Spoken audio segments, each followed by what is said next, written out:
Ya, Assalamualaikum warahmatullahi wabarakatuh.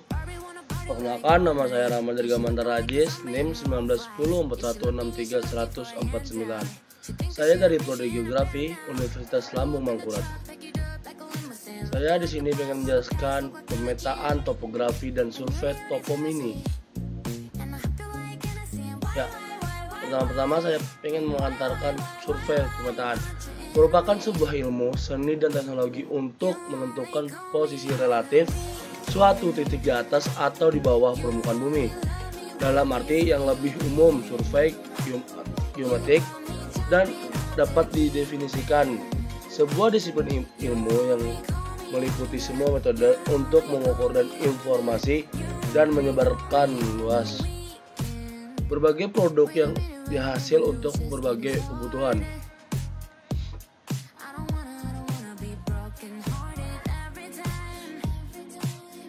Dengan meningkatnya kebutuhan akan jasa survei dan pemetaan, Ikatan Surveyor Internasional atau disebut IVS telah mengadopsi definisikan berikut. Surveyor adalah orang yang profesional dengan kualifikasi pendidikan dan keahlian teknis untuk melakukan aktivitas suatu atau lebih kegiatan-kegiatan sebagai berikut.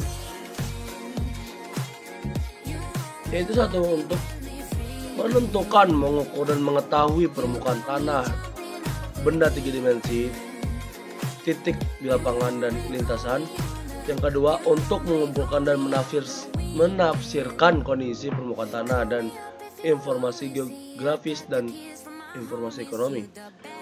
Yang ketiga, menggunakan informasi untuk perencanaan dan efisiensi administrasi dan manajemen tanah, laut, dan seluruh struktur untuk melaksanakan pembangunan perkotaan dan pedesaan dan pengelolaan lahan untuk melakukan penelitian dan pengembangan. Ya, peran seorang surveyor. Seorang surveyor profesional memiliki satu atau lebih kegiatan yang dilakukan di atas atau di bawah permukaan tanah atau laut dan dapat dilakukan dalam hubungan dengan profesional lainnya. Berikut fungsi seorang surveyor lapangan: penentuan ukuran dan bentuk bumi, pengukuran dari semua data yang diperlukan untuk menentukan ukuran, posisi, bentuk, dan kontur pada setiap bagian bumi dan memantau setiap perubahan. 1. Penentuan posisi objek atau titik pada sebuah ruang dan waktu serta posisi dan pemantauan bentuk fisik, struktur, dan pekerjaan yang berada di atas di bawah permukaan bumi. Yang kedua, pengembangan, pengujian, dan kalibrasi sensor, peralatan dan sistem untuk pekerjaan. Ya, manfaat pekerjaan survei dan pemetaan yang ditemui kehidupan sehari-hari. 1. Pengukuran untuk mencari luas tanah. Luas tanah sangat diperlukan untuk keperluan jual beli, penentuan pajak, untuk perencanaan pengembangan daerah, rencana jalan, rencana pengairan, dan rencana transmigrasi. Pengukuran untuk mengetahui beda tinggi tanah. Sebelum suatu bangunan diairikan, maka terlebih dahulu harus diketahui tinggi permukaan tanah dan rencana meratakan tanahnya sehingga dapat dihitung seberapa tanah yang digali dan beberapa banyak urutan yang diperlukan serta untuk menentukan suatu bangunan yang akan dibangun untuk pendoman ketinggian lantai dan sebagainya. Pengukuran untuk mencari luas tanah. Bila akan mendirikan rumah, maka harus ada izin bangunan dari Dinas Pertanahan atau Dinas Pekerjaan Umum. Pada setiap rencana pembangunan daerah, pembuatan jalan, rencana irigasi, terlebih dahulu tanah yang akan dibangun harus diukur dan disahkan oleh pemerintah daerah. Di samping hal tersebut, pekerjaan ukur tanah merupakan hal sangat penting dalam merencana bangunan karena dapat memudahkan menghitung rencana biaya. Survei khusus. Banyak jenis survei yang begitu khusus sehingga seorang yang mahir dalam disiplin ilmu tertentu mungkin memiliki sedikit disiplin ilmu yang lain. Hubungan dengan seorang yang berkarir dunia pemetaan, bagaimanapun harus memiliki pengetahuan survei dan karena semua terkait dalam setiap tahap. Erat dalam praktek penting dijelaskan modern. Beberapa klasifikasi secara singkat di sini. 1. Survei titik kontrol. 2. Survei topografi. 3. Survei pertanahan atau batas tanah dan survei kadester. 4. Survei hidrografi. 5. Survei keselarasan. 6. Survei konstruksi. 7. Ashbury survey. 8. Survei tambang. 9. Survei surya. Yang ke-10 adalah optical tolling.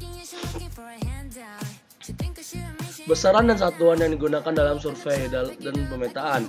Dalam pekerjaan survei dan pemetaan terdapat beberapa besaran dan satuan yang lazim digunakan. Besaran dan satuan ini digunakan dalam data, masukan atau input, pengelolaan dan pengeluaran atau output. Jarak atau panjang tinggi. Data jarak ini meliput jarak dalam arti posisi horizontal dan vertikal. Posisi horizontal meliputi D kali D sama dengan jarak atau distance. L panjang, akumulatif distance sedang. Posisi vertikal meliputi H kali H besar kali T kecil kali T besar sama dengan tinggi dan beda tinggi. Pengenalan alat survei pemetaan. Pekerjaan survei dan pemetaan merupakan pekerjaan yang membutuhkan ketelitian yang cukup tinggi sehingga dibutuhkan peralatan yang menunjang keberhasilan pekerjaan tersebut. Oleh karena itu, pekerjaan utama dalam ukur tanah adalah mengukur jarak dan sudut. Berdasarkan ini pula, maka alat-alat ukur tanah adalah alat-alat yang dipersiapkan untuk mengukur jarak atau sudut. Alat-alat ini adalah tergolong alat pekerjaan kantor dan alat pekerjaan lapangan. Alat kantor umumnya berkaitan dengan alat tulis, gambar, dan hitung. Sementara alat lapangan berkaitan dengan alat-alat ukur. Alat ini beragam bentuk dan fungsinya. Umum merupakan peralatan optik yang konvensional sampai modern. Alat ukur jarak yaitu meteran. Meteran atau disebut pita ukur karena umumnya benda berbentuk pita dengan panjang tertentu. Sering juga disebut roll meter karena umumnya pita ukur ini pada keadaan tidak dipakai atau disimpan dalam bentuk gulungan atau roll. Fungsi utama dari meteran yang perlu diperhatikan saat menggunakan meteran lainnya. Satu ukuran yang digunakan, ada satuan ukuran yang biasanya digunakan, yaitu satuan Inggris, inch, feet, yard. Satuan metrik ya milimeter, sentimeter, dan meter. Satuan terkecil yang digunakan milimeter atau sentimeter, inch atau feet penyajian angka 0. Angka atau bacaan 0 pada meteran pada dinyatakan tepat di ujung awal meter, yang ada pula yang dinyatakan pada jarak tertentu di ujung awal meteran. Alat ukur sudut yaitu kompas. Kompas adalah sebuah alat, komponen utamanya jarum dan lingkaran berskala. Salah satu ujung jarumnya dibuat dari besi, berani atau magnet. Di tengahnya terpasang pada suatu sumbu sehingga dalam keadaan mendatar jarum magnet dapat bergerak bebas ke arah horizontal atau mendatar menuju ke arah utara atau selatan. Kompas yang lebih baik dilengkapi dengan vino, cairan untuk menstabilkan gerak jarum, dan alat membidik atau visir. Kompas ini beragam jenis dan bentuknya. Fungsi utama kompas adalah satu, penentuan arah dari satu titik atau tempat ke titik atau ke tempat lain. Yang kedua, mengukur sudut horizontal. Yang ketiga, membuat sudut siku-siku. Peta topografi. Peta adalah gambaran atau proyeksi dari sebagian permukaan bumi pada bidang datar atau kertas dengan skala tertentu. Russell Siebricken tahun 1984. Kemajuan di bidang informasi dan teknologi elektronika sangat mempengaruhi dalam penyajian sumber informasi termasuk peta. Jenis peta: 1. Peta dasar. 2. Peta tematik. Peta dasar adalah gambaran proyeksi dari sebagian permukaan bumi pada bidang datar atau kertas dengan skala tertentu yang dilengkapi dengan informasi kenampakan alami atau buatan. Contoh peta dasar: seperti peta situasi, peta topografi.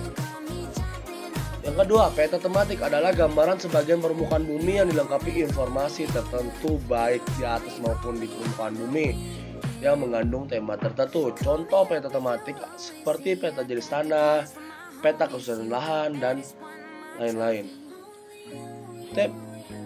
Peta pada dasarnya mencerminkan hubungan keruangan dari fenomena geografikal yang juga berfungsi sebagai media komunikasi antara pembuat dan pengguna peta. Agar dapat dibaca oleh orang lain harus membutuhkan judul peta, skala peta, penunjuk atau pedoman arah, legenda, keterangan, dan kontur. Ini adalah contoh peta topografi. Sifat-sifat garis kontur. 1. Garis kontur selalu merupakan garis lengkung yang tertutup atau tidak terputus. Kedua, garis kontur tidak pernah berpotongan atau menjadi satu. Ketiga, garis kontur tidak mungkin pecah atau bercabang.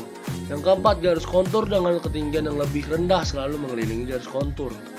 Ini adalah contoh peta topografi, atau bisa juga adalah contoh peta kontur. Terima kasih atas perhatiannya. Mohon maaf kalau ada salah. Assalamualaikum warahmatullahi wabarakatuh.